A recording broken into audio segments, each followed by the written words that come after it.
ध्यान लगाने मैं चलूं, ध्यान लगे ना मेरा। हे बुद्ध, आप ही कर दो पार मेरा ये बेड़ा। जी हाँ दोस्तों, जब भी हम ध्यान लगाने की कोशिश करते हैं तो हमारा ध्यान लग ही नहीं पाता है, या फिर हमारे मन में ये शंका रहती है कि हमें पता ही नहीं होता कि ध्यान क्या होता है और कैसे लगाया जाता है। इसी दुविधा का हल भगवान बुद्ध ने बड़े ही सरल शब्दों में किया हुआ है।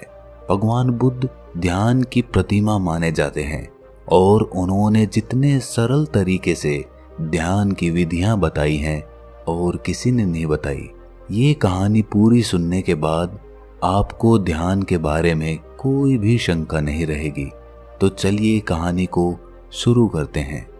एक बार बुद्ध के पास उनका एक शिष्य आया और उनसे बोला, बुद्ध, मुझे आपके सानिध्य में 3 साल हो गए हैं। मैं रोज आपके बताए अनुसार ध्यान लगाता हूँ, फिर भी मुझे 3 साल में ध्यान से कुछ भी नहीं प्राप्त हुआ। वहीं मेरे मित्र कहते हैं कि उन्हें कुछ ना कुछ ध्यान करके प्राप्त हुआ है, पर फिर मुझे क्यों नहीं हुआ। मुझे माफ करें बुद्ध, पर अब मेरे मन में ये विचार आने लगे हैं कि ध्यान से कुछ मिलता भी है या फिर ये मिथ्या है, क्योंकि मुझे तो आज तक कुछ भी नहीं मिला। और जो लोग कहते हैं कि मुझे ध्यान करने से ये प्राप्त हुआ, वो प्राप्त हुआ, मुझे लगता है कि वे सब झूठ बोलते हैं।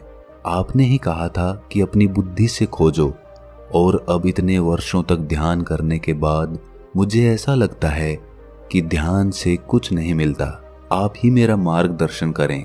बुद्ध मुस्कुराए और बोले, इसका जवाब मैं कल सुबह ध्यान सभा में दूंगा, तुम वहां आना। अगले दिन बुद्ध सभी को इकट्ठा करके उपदेश देने लगे। उन्होंने कहा, आज मैं तुम्हें एक कहानी सुनाऊंगा। उसे तुम बस एक कहानी की तरह सुनना और समझना। ये पूरी तरह से एक काल्पनिक कहानी है। एक गुरु ज्ञान के लिए बहुत प्रसिद्ध थे।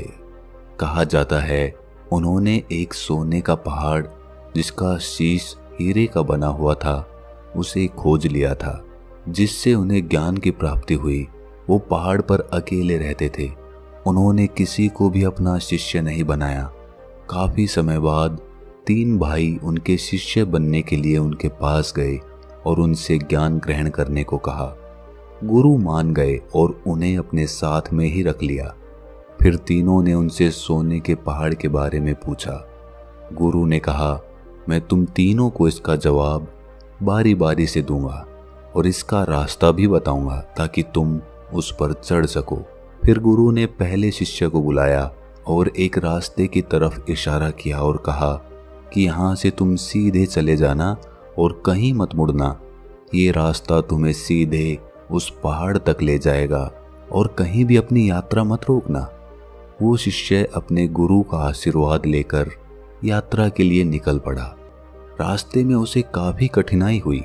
उसके पांव में कांटे चुभे, कुछ कीड़े मकोड़ों ने भी उसे काटा, कुछ जंगली जानवरों से भी उसका सामना हुआ, पर वो जैसे तैसे जंगल पार कर रहा था।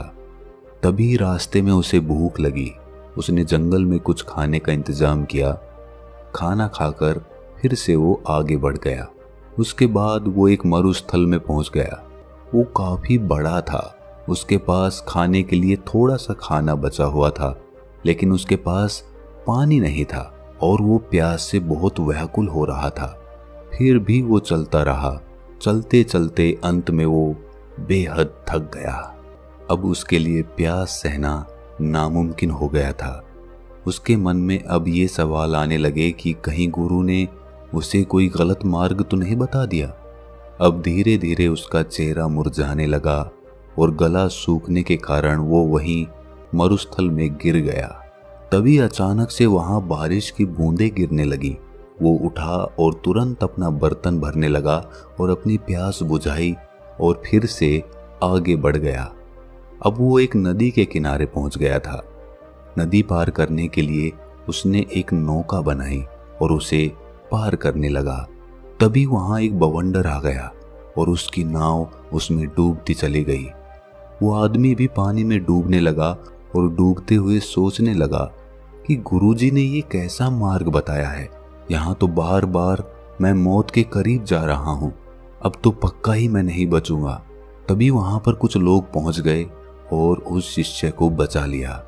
वो पास के गांव के मछुआरे थे, इसलिए उन्होंने उस शिष्य को अपने घर ले जाकर खाना खिलाया और कुछ खाना खाने के बाद उसे आगे के रास्ते के लिए थोड़ा सा खाना दे दिया।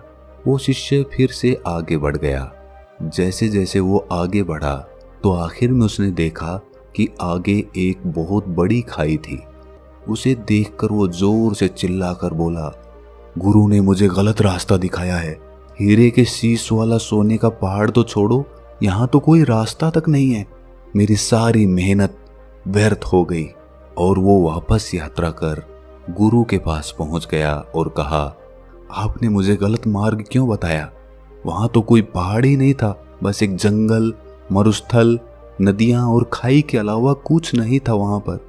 गुरु ने कहा, तो तुमने इन सब से क्या सीखा?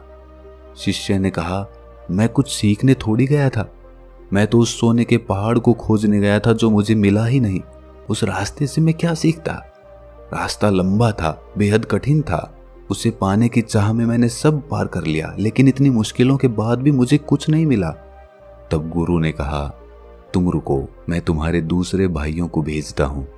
शिष्य ने कहा, उन्हें भी वहां कुछ नहीं मिलेगा। अरे वहां पर कुछ है ही नहीं, उन्हें क्या मिलेगा वहां? तब गुरु ने अपने दूसरे शिष्य को आशीर्वाद दिया और वो भी उस मार्ग पर निकल गया। कुछ दिन के बाद वो भी वापस आ गया। तब गुरु ने पूछा, तुम्हें वो पहाड़ दिखा? शिष्य ने कहा, नहीं, मुझे कोई पहाड़ नहीं दिखा, वहां तो बस एक खाई थी। मुझे लगा शायद मैं आपके बताए रास्ते से भटक गया हूं, इसीलिए मैं आपसे रास्ता पूछने आ गया। तब गुरु ने पूछा, तुमने इन सब से क्या सीखा? शिष्य ने कहा, गुरुदेव, मैंने अपनी पूरी यात्रा एक जंगल से शुरू की और उसे पार करते हुए आगे निकल गया। मैंने यही देखा कि कैसे सारे जीव एक दूसरे पर निर्भर रहते हैं और एक दूसरे का खाना भी बनते हैं। उसके बाद मैं एक मरुस्थल में पहुंच गया। वहां पूरे रास्ते में मैं पानी के लिए व्याकुल रहा। एक समय के लिए मुझे ऐसा लगा जैसे मैं मृत्यु के करीब आ गया हूं। तब मैंने समझा कि जीवन का मोल क्या होता है, एक एक सांस की कीमत क्या होती है। तब मैंने आकाश से अमृत को बरसते देखा। तब उस पानी को पीकर मुझे वापस जीवन मिला। वो पानी बेहद मीठा था। तब मुझे एहसास हुआ कि पानी ही असली अमृत होता है। उसके बाद मैं एक नदी के पास पहुंचा। वो बेहद सुंदर थी। उसका पानी बहुत बहुत साफ था। वहां पर बने बांस के पेड़ों को काटकर मैंने एक नौका बनाई, जिसके द्वारा मैं उस नदी को पार कर रहा था। तभी वहां पर एक बवंडर आ गया। मैं डूबने लगा। तब मुझे कुछ मछुआरों ने वहां पर बचा लिया। तब मुझे एहसास हुआ कि मुसीबत के सामने हम हमेशा चाहते हैं कि कोई हमारी मदद करे, लेकिन हम कभी किसी की मदद नहीं करते। उसके बाद उन मछुआरों ने मुझे अपने घर ले जाकर भोजन कराया। वहां मैंने देखा कि कैसे लोग भूख के मारे तड़प रहे हैं, एक बेहतर जीवन के लिए तरस रहे हैं। कोई बीमार है तो किसी का इलाज चल रहा है। कोई पत्नी अपने पति के वियोग में रो रही है। मुझे जड़ी बूटियों का थोड़ा ज्ञान था, जिसके कारण मैंने वहां एक बीमार बच्चे का इलाज किया और उसे ठीक कर दिया। तब मुझे महसूस हुआ कि दूसरों की मदद करने पर कितना सुकून मिलता है। उन मछुआरों के पास खुद के लिए खाना नहीं था, फिर भी उन्होंने मुझे भोजन कराया और रास्ते के लिए भोजन भी दिया, जिसे लेकर मैं आगे की यात्रा पर निकल गया। उसके बाद आगे मैं एक खाई के पास पहुंच गया। वो मुझे एकदम शांत लगी। वहां किसी की आवाज सुनाई नहीं दे रही थी, बस मैं अपनी सांसों को सुन रहा था। उस समय मुझे लगा कि मैं आपके बताए रास्ते से भटक गया हूं, क्योंकि वहां कोई भी सोने की चट्टान नहीं थी। तब मैं वापस आपके पास आया, दोबारा से सही मार्ग पूछने के लिए। शिष्य ने कहा, हे गुरुदेव, क्या मैं गलत मार्ग पर चला गया था? गुरु ने कहा, नहीं, तुम बिल्कुल सही मार्ग पर गए थे और जल्द ही तुम्हें वो पहाड़ भी मिल जाएगा। तब गुरु ने अपने तीसरे शिष्य से पूछा, क्या तुम भी पहाड़ खोजना चाहते हो? तब शिष्य ने कहा, गुरुदेव, मुझे उस रास्ते पर पहाड़ मिलेगा या नहीं ये तो मैं नहीं जानता, लेकिन मेरे शिष्य भाइयों ने जो वहाँ के बारे में बताया है मैं उसे जानना चाहता हूँ। तब तीसरा शिष्य गुरु का आशीर्वाद लेकर यात्रा पर निकल पड़ा। कुछ दिन बाद वो शिष्य वापस आया। गुरु उसे देखकर समझ गए थे कि उसे वो पहाड़ मिल गया है। उसके चेहरे पर अलग ही चमक थी, वो काफी शांत था। शिष्य ने गुरु को प्रणाम करते हुए कहा, हे गुरुदेव, आपने जो मार्ग दिखाया उसका मैं बहुत आभारी हूँ। मुझे वो सोने का पहाड़ मिल गया है जिसका शीश हीरे का बना हुआ है। ये सुनकर बाकी दोनों शिष्य बोले, क्या तुम्हें वो खाई मिली? तीसरे शिष्य ने कहा, हाँ, मुझे मिली थी। मैंने भी वो सब अनुभव किया जो तुमने किया था। आखिर में मुझे वो खाई मिली जहां अपार शांति थी। इतनी शांति मुझे कहीं नहीं मिली। मुझे पता था मैं सही मार्ग पर हूँ। पहाड़ यही है। उसे ढूंढने के लिए मैंने खाई में कदम बढ़ा दिया। उस समय मेरे मन में भी बहुत सी आशंकाएं थीं, लेकिन मैंने 2 बार मृत्यु को करीब से देख लिया था, इसलिए मुझे उसका भय नहीं था। अब मुझे बस वो पहाड़ ढूंढना था और मैंने अपना कदम उस तरफ बढ़ा दिया। जब मैं आगे बढ़ा तब मैंने देखा कि मैं खाई में गिरने की जगह हवा में उड़ रहा हूँ और इसी तरह मैं उस खाई पर आगे बढ़ता चला गया और मैंने वो खाई पार कर ली। जब मैं आगे पहुंचा तो वहाँ काफी अंधेरा था, बिल्कुल भी रोशनी नहीं थी। उसके बाद जब मैं और आगे बढ़ा तब देखा कि आगे अथाह रोशनी है। वो रोशनी इतनी थी कि मुझे उसमें कुछ भी दिखाई नहीं दिया। तब भी मैं आगे सीधा बढ़ता गया। उस समय भी मैं बेहद डर रहा था, कांप रहा था, लेकिन फिर भी मैं आगे बढ़ता रहा और अंत में मुझे वो सोने का पहाड़ मिल गया जिसका शीश हीरे का था। उसके ऊपर जाने के बाद मेरा मन बिल्कुल शांत हो गया। बेहद खुशी हुई और मन आनंदित हो उठा। कहानी पूरी होने के बाद बुद्ध ने सबसे पूछा कि तुमने इससे क्या सीखा? तब बुद्ध के शिष्य उनके सामने हाथ जोड़कर खड़े हो गए और कहा कि हे बुद्ध, उन तीनों शिष्यों के गुरु ने जो रास्ता उन्हें दिखाया था वो रास्ता उनके अंतर्मन का था। पहले शिष्य की लगन और निष्ठा सही थी, लेकिन वो महत्वाकांक्षी था। उसने मार्ग में आई किसी भी चीज से कुछ भी ज्ञान प्राप्त नहीं किया। वो पूर्ण रूप से महत्वाकांक्षी हो गया। उसके मन में बस वो पहाड़ चल रहा था, जिसकी वजह से वो आसपास की चीजों से कोई भी सीख नहीं ले सका, जबकि उसके आसपास ज्ञान ही ज्ञान था। दूसरे शिष्य ने सब देखा और समझा कि प्रकृति कैसे काम करती है, जीवन कैसे जिया जाता है, मौत के समय कैसा लगता है। उसने मौत और सांसों के मूल्य को समझा। उसने अमृत को पहचाना कि पानी ही अमृत है। वो आखिर तक गया और उस छोर से वापस आ गया जहां उसे मंजिल मिलनी थी।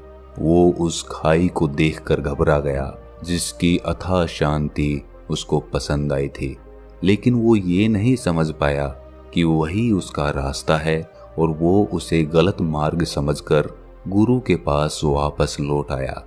लेकिन इस यात्रा से उसने कुछ पाया, लेकिन तीसरे शिष्य के मन में उस पहाड़ को पाने की कोई जिज्ञासा नहीं थी।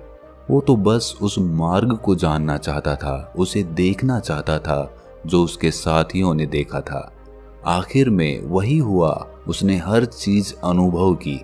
फर्क बस इतना था कि वो उस खाई की गहराइयों में चला गया जहां एकदम अनंत शांति थी।